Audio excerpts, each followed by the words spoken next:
Hey, hopefuls. All right, today's lunchtime. It's the last of our kitchen month until 6 months from now when we do kitchen check-in again. So, how to keep the counters clear? You guys know I'm a paper piler. Like a lot of us here, we just leave the stuff comes in from work or the mailbox or school or just whatever. It comes in and just gets piled there because, well, I'm just gonna set it here and then I'll deal with it later. And often that just pile becomes a pile, and then you have another pile of electronics that happen, and then pile of dishes that need to get done, and then a pile of groceries that need to get put away, and then a clutter chaos um on our kitchen counters. Let's stick with kitchen counters, although it's applicable throughout counters because flat surfaces, am I right? But kitchen counters, because kitchens are the hub of our home. A lot of people are in and out of there. We're in and out of there throughout the day, throughout reasons, for multiple reasons. It keeps a lot of stuff in there. It's that central hub spot because it holds the snacks. But what if we work on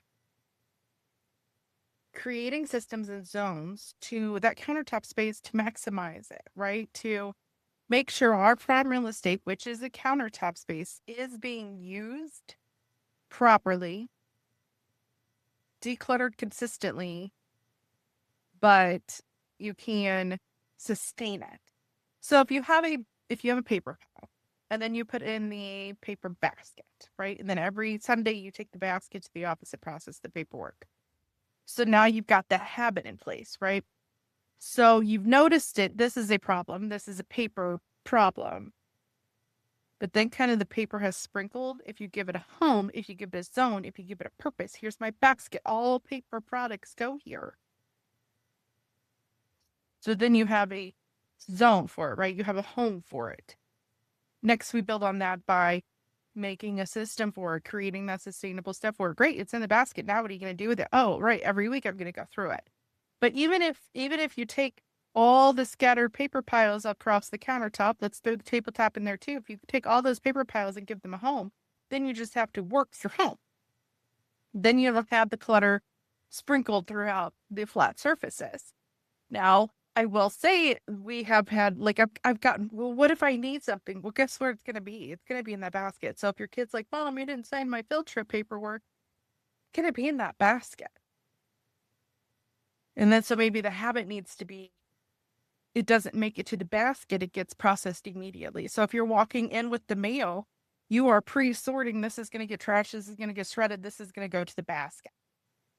So you are preemptively keeping the clutter out, keeping the clutter away and keeping the clutter out of your system. So if you just take the paper pile, toss it in the system, then you still have to go through all that crap. But if you're working it as you're walking in with the mail, you have less crap to go through later, right? So if the kids hand you a stack of stuff, you do that trash, put it on the fridge, put it on the calendar, put it in the box to process. Oh, sign this and put it right back in your folder. I'm not taking that responsibility. If you're working it as you're touching it, instead of saving it for later,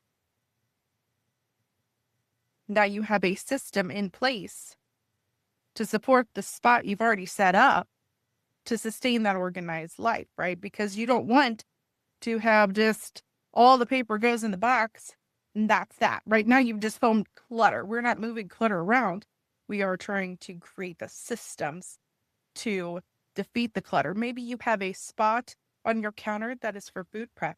That means that spot's going to stay clear, right? It's not going to get the cutting boards piled up. It's not going to get the food piled up. It's not going to get the dirty dishes piled up because this is where food prep is happening. That's it. Like, this is where food prep is happening. It does not get a small countertop appliance. It does not get all the extra stuff that comes with the kitchen, that comes with the hub of homes. It just stays clear. Now we have one. It just happens to be like a butcher block that's attached to our trash can, so I can just all the trash in there. The spices are on the side. It's right by the stove.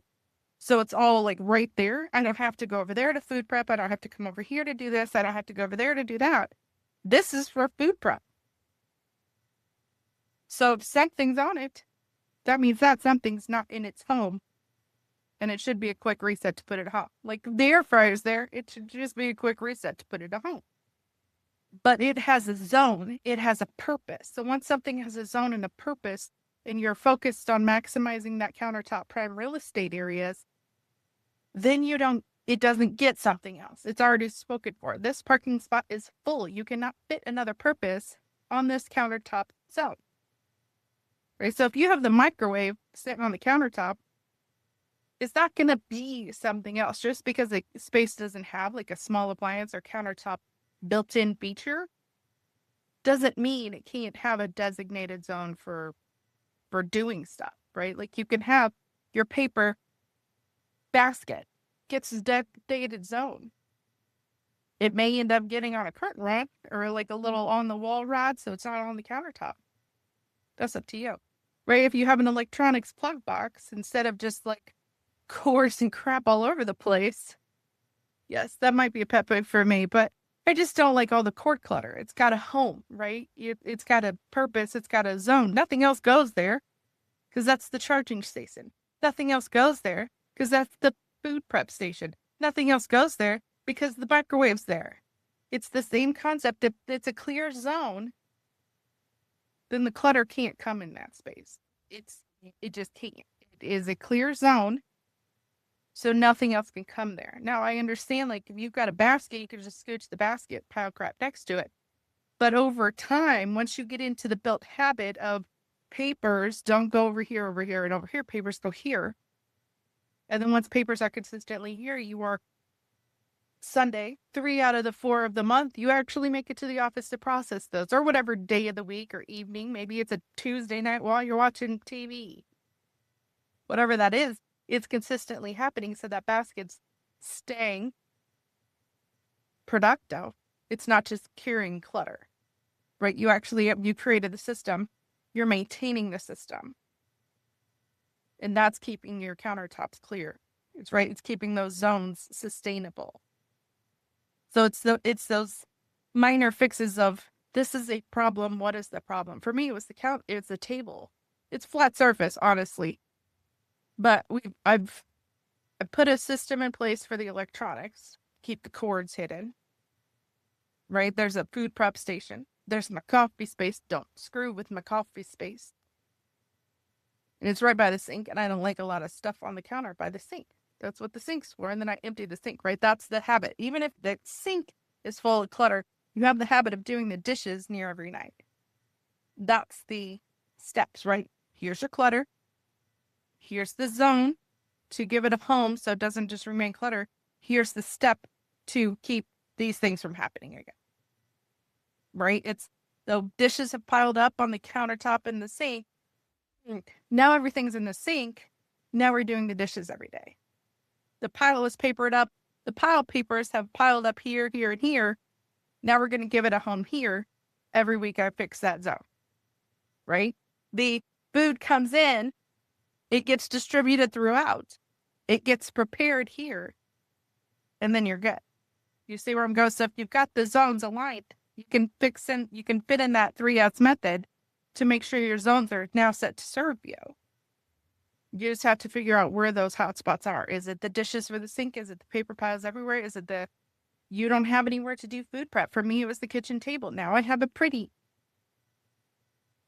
If it's pretty, Melissa is less likely to let clutter deal with it. Right now, I've got a couple things on there because I'm working on some random crochet projects, and I was like, okay, these are going to go here temporarily because I needed the space to make the bags. That's it. Other than that, it's pretty. And I don't want ugly clutter to creep it in my pretty spaces. So if it's productive zoning to make your countertops clutter-free, do whatever it's going to have to take. Buy yourself a tablecloth and a centerpiece. That's what it's going to take to keep clutter from making it to the table. And then if you're like, where am I going to put the pile instead? You're not. You're actually going to work on processing it, right? It's going to have a process in place instead of just rehoming the clutter. So the piles that used to live on the counter or on the table or on the whatever flat surface it's piled on now has a process and the clutter doesn't exist. It may take a little while. It may take a couple tries, right? Like if you've got the pile of dirty dishes that are spilling out of the sink onto the countertop and you don't do them for a couple days, just reset. Just grab some resets And let's just, okay, this didn't happen. It does not make you less organized. It does not make you messy. It does not make you lazy. It just means, okay, time for a reset.